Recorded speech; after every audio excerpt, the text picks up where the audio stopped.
Accoltellamento a San Donà di Piave, ventenne albanese colpito all'addome da un 66enne, è in condizioni critiche, fermato l'aggressore.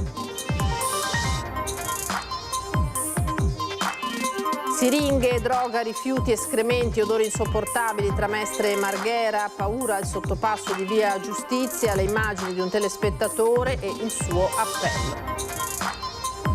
Nuovo presidio alla Giustiniana, a Venezia. I manifestanti chiedono una casa di comunità, oltre 1300 le firme raccolte. Il 9 maggio corteo dalle Zattere a Santa Margherita.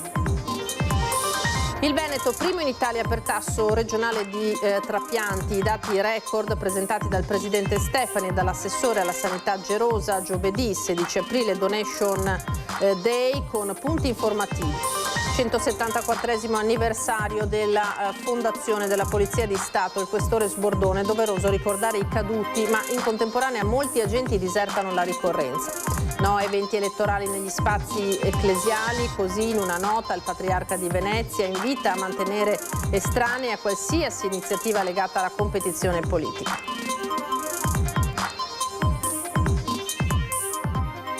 Buonasera, bentrovati. Edizione di Venezia dei nostri telegiornali e dunque la cronaca in apertura di questa edizione col gravissimo episodio di cronaca che si è verificato a San Donà di Piave, una rissa tra connazionali di origini albanesi che è finito di fatto con un tentato omicidio, un accoltellamento in strada, gravissimo, un giovane di 20 anni, il fatto ieri sera verso le 20, c'è già un fermato.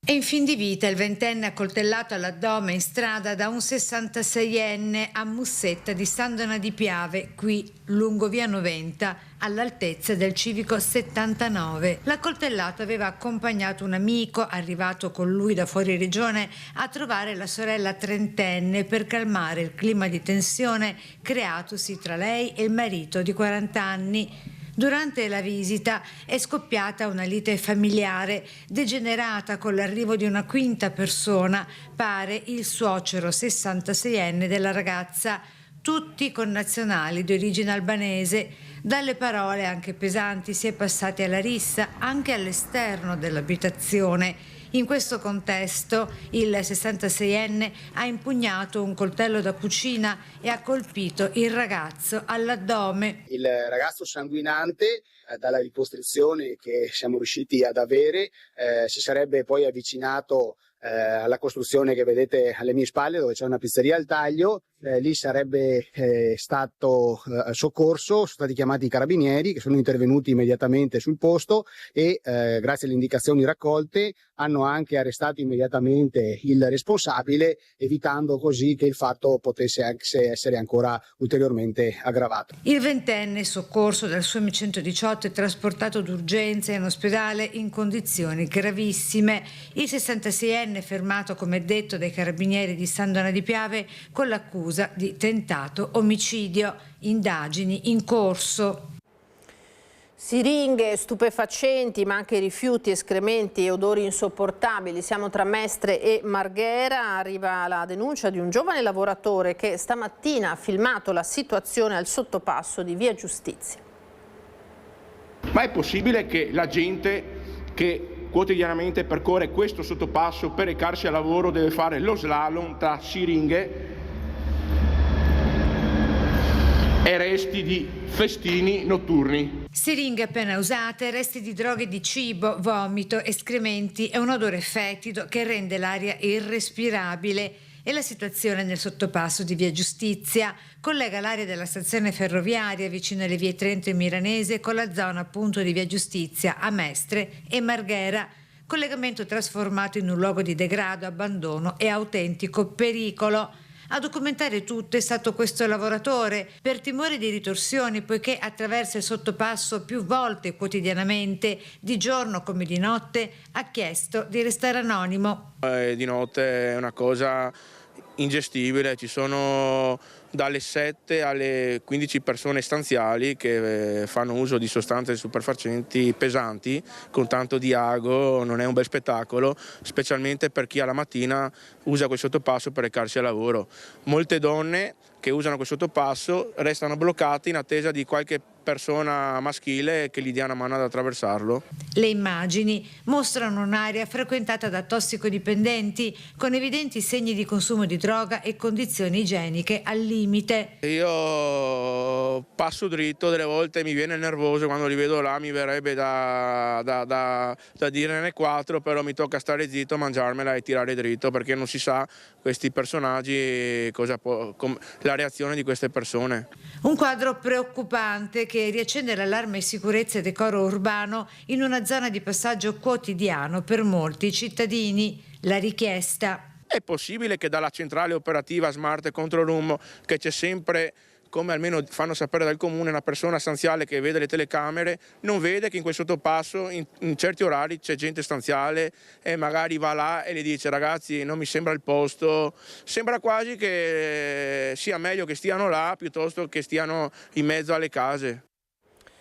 La cronaca giudiziaria si chiude con un'archiviazione definitiva. Il caso di Maria Teresa Trovato Mazza, detta Sissi. Dopo quasi 10 anni di indagini, il GIP di Venezia ha stabilito che si trattò di suicidio. L'agente penitenziaria si sarebbe sparata nel 2016 all'interno di un ascensore dell'ospedale.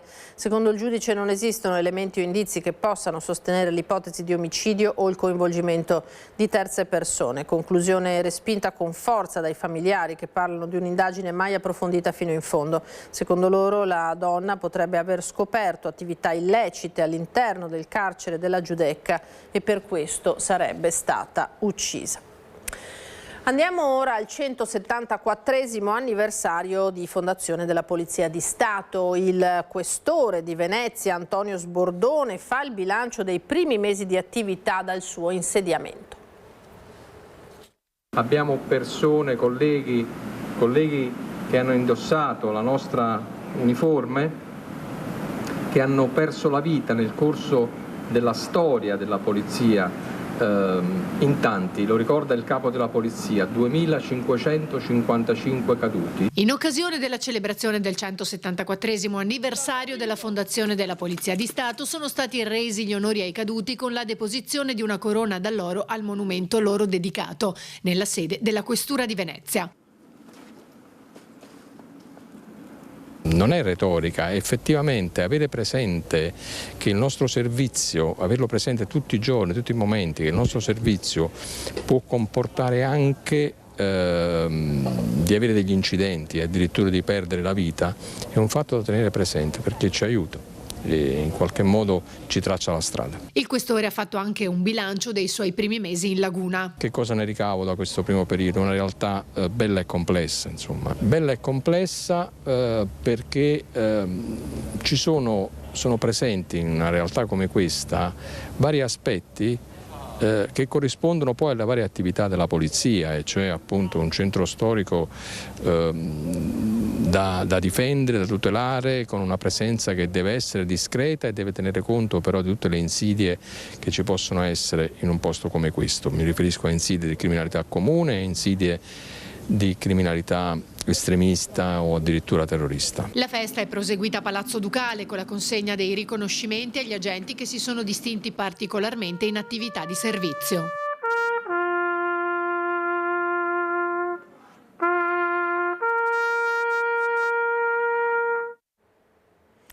E non ha invece preso parte alla festa della polizia la maggioranza degli iscritti al sindacato in provincia di Venezia. Sentiamo il perché. Quest'anno le sigle sindacali SIULP, SIAP, COISP, FSP e SILP CGIL, che rappresentano largamente la maggioranza degli iscritti nella provincia di Venezia, non parteciperanno alla festa della polizia. Questo perché, denunciano i sindacati, il questore non risponderebbe alle richieste di incontro per affrontare le problematiche relative agli accorpamenti degli uffici dei commissariati della terraferma, alla preoccupante situazione alloggiativa dei poliziotti in provincia di Venezia e ai confronti con le sigle sindacali previsti dal contratto di lavoro. Numerosi sono stati i tentativi delle sigle sindacali, sia informali che formali, attraverso note e dettagliati comunicati sindacali trasmessi negli ultimi mesi. Missive che, oltre a segnalare le numerose problematiche sorte negli ultimi mesi, hanno sempre avuto lo scopo di instaurare un clima collaborativo con l'attuale Questore di Venezia. Nonostante gli sforzi profusi, abbiamo constatato l'assenza di cambio di passo da parte di chi dovrebbe favorire il dialogo ed il rispetto istituzionale nei confronti di tutti i colleghi, anche di chi onora di rappresentarli attraverso attività sindacali giuridicamente disciplinate. Purtroppo, a causa di tali condotte, nella provincia di Venezia si è instaurato un clima lavorativo progressivamente deteriorato, un crescente malcontento tra il personale. Non bastasse, prosegue Serraino, per ben 2 volte il questore ha ordinato l'impiego di ingente personale per eventi annullati dagli organizzatori. Il nostro sentito augurio di buona festa della polizia va a tutti i colleghi in servizio a Venezia, che sono il vero motore della macchina di sicurezza. Nuovo presidio alla Giustiniana a Venezia, i manifestanti chiedono una casa di comunità hub, oltre 1300 le firme raccolte e il 9 maggio corteo dalle Zattere a Santa Margherita. Il futuro del distretto sanitario Giustiniana al centro del nuovo presidio di cittadini e del Movimento per la Sanità Pubblica veneziana. Noi abbiamo utilizzato lo slogan "Giù le mani" dalla Giustiniana quando abbiamo saputo che c'era qualcosa che atteneva al trasferimento di servizi e personale, la gran parte, dal Giustinian all'ospedale civile. Al centro la richiesta di potenziare i servizi presenti al Giustinian e realizzare una casa di comunità hub aperta 24 ore su 24 contro l'ipotesi di una struttura aperta 6 giorni su 7. Cioè, che significa funzionante 24 ore 7 giorni su 7, perché il Giustinian è il luogo di riferimento per una casa della comunità. Storicamente il Giustinian è la sede del distretto sociosanitario. Che cos'è il distretto sociosanitario? È la cabina di regia per tutti i servizi territoriali. Intanto prosegue la raccolta firme, già arrivata oltre quota 1300 in vista del corteo del 9 maggio, previsto a partire dalle 10 dalle Zattere a Campo Santa Margherita. Alla difesa, al potenziamento dei servizi sociosanitari pubblici territoriali. Donazione degli organi, una giornata informativa organizzata dalla Regione per il prossimo 16 aprile con lo slogan "Donare è un gesto d'amore". La situazione nel Veneto sui trapianti è una situazione buona, ottima direi per quanto riguarda il 2025. Noi siamo arrivati a 790 trapianti, un record rispetto all'anno precedente, abbiamo avuto un più 11% e questo dà ragione di quella che è un'attività molto attiva da parte dei centri trapianti che si occupano nelle diverse realtà per quanto riguarda la Regione Veneto di attività di trapianti. Diffondere la cultura del dono dunque è fondamentale, per questo la Regione Veneto ha organizzato nelle strutture ospedaliere del territorio il D-Day, il Donation Day, in occasione del 16 aprile. È stato presentato a Palazzo Grandi Stazioni. È necessario per salvare nuove vite. Quando si salva una vita si fa il dono più grande che si possa fare e ovviamente quello che conta da parte nostra, parlo sempre di responsabilità politica, è promuovere incontri di sensibilizzazione come questo. Grazie a questi incontri, grazie all'informazione, quindi grazie anche a tutti voi, si può promuovere la cultura della donazione, si possono salvare vite, si può assolvere ad una funzione straordinaria che possiamo avere tutti noi. Presente anche Mirko Bernardinello, il primo paziente in Italia ad aver ricevuto un cuore da donatore a cuore fermo. Ha raccontato la sua storia, ha presentato il libro i cui proventi di vendita saranno devoluti in beneficenza alle organizzazioni di volontariato del settore. Il problema più grande che io ho avuto è stato quello di dire che proprio arrivato il punto non ce la facevo più ormai e mi ero lasciato andare, ho detto ormai non ce la faccio più. Il prof mi ha detto: Mirko, non mollare, tieni duro, e dopo 2 anni e 8 mesi ho avuto l'opportunità di firmare questo primo consenso e l'ho portato avanti fino alla fine. Mirko Bernardinello è stato il primo italiano sottoposto ad un trapianto di cuore da donatore a cuore fermo, cosa che gli americani pensavano che fosse impossibile con la tempistica che era prevista in Italia. Oggi sappiamo che più di 100 trapianti sono stati eseguiti di cuore, trapianti di cuore da donatore cuore fermo, e quindi Mirko ha avuto un coraggio aprendo una strada nuova e incrementando di un 30% quindi le possibilità di ricevere un cuore ai pazienti che lo aspettano. Andiamo alle elezioni amministrative di Venezia. Adesso a Mestre la presentazione dei 36 candidati della lista di Fratelli d'Italia, cittadine e cittadini provenienti dalle istituzioni e dalla società civile. Presentata la lista dei candidati alle elezioni comunali di Venezia per Fratelli d'Italia, 36 nomi provenienti dal mondo delle istituzioni e della società civile. Nella mattinata di presentazione nella sede meloniana di via Fradeletto a Mestre anche il senatore e coordinatore di partito. Abbiamo una lista fatta di un mix di giovani, di persone con esperienza, di professionisti. Abbiamo figure che hanno grande esperienza amministrativa, come i nostri assessori uscenti, i nostri consiglieri uscenti, ma abbiamo anche tante persone pescate dalla società civile che hanno voglia, attraverso la lista di Fratelli d'Italia, di mettere a disposizione le proprie competenze e la propria professionalità a vantaggio del loro territorio e dei loro concittadini. 25 uomini, 9 donne, partendo dal capolista Stefano Zecchi, arrivando lavoratrici e lavoratori del trasporto pubblico locale, impiegati, ex militari, ingegneri. È una coalizione molto coesa, una coalizione che va dal mondo del centro, delle liste civiche, ai partiti che oggi rappresentano la coalizione di governo. Ed è questa la ricchezza, un collegamento forte con il governo di Roma e quindi con il Parlamento e il governo nazionale, un collegamento fortissimo con la regione, col governatore Stefani e con la sua squadra. È un governatore ovviamente molto vicino anche a me come età, è un governatore che sarà sicuramente molto vicino a me anche in questa avventura da sindaco, e poi ovviamente la ricchezza sta nella società civile e nella capacità di parlare a tutti anche fuori dai partiti. L'auspicio è quello di mettere in condizione poi i veneziani e i mestrini di avere poi una classe dirigente a governare il comune, in consiglio comunale e in giunta all'altezza delle loro aspettative.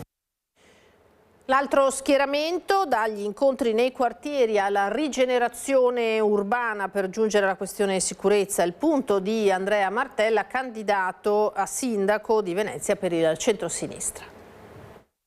Nei prossimi giorni presenteremo le liste dei vari partiti che concorrono alla mia coalizione e anche delle presidenze delle municipalità. Si sta preparando la coalizione alla presentazione delle liste e si muove nella direzione di candidare persone che possano diventare punto di riferimento nelle municipalità. Noi vogliamo rifondare dando nuovi poteri, nuove risorse, e quindi avere delle candidature importanti ci serve per andare in questa direzione, che servano ad essere molto vicini ai cittadini, a governare il territorio dal basso, a prendere decisioni, a concorrere con l'amministrazione comunale nelle decisioni più grandi. Uno slancio dal basso, quello che vuole mettere in campo il candidato sindaco della coalizione Andrea Martella, e lo dimostra anche dall'apertura di un sito attraverso il quale sarà possibile parlare direttamente con lui, inviare richieste, proporre iniziative e segnalare problemi. Sarà possibile vedere, avere tutte le informazioni delle cose che facciamo, ma sarà anche possibile interloquire direttamente sui programmi in modo tale che diventi uno strumento anche questo di partecipazione. Partecipazione possibile anche negli incontri nei quartieri. La sicurezza rimane al centro dei nostri programmi e ne parleremo ancora nei prossimi giorni con una serie di iniziative. Saremo presenti nei vari quartieri e presenteremo le nostre proposte che si basano su vari punti, come ho detto, il presidio del territorio e il contrasto alla criminalità, e insieme a questo delle politiche per la rigenerazione urbana.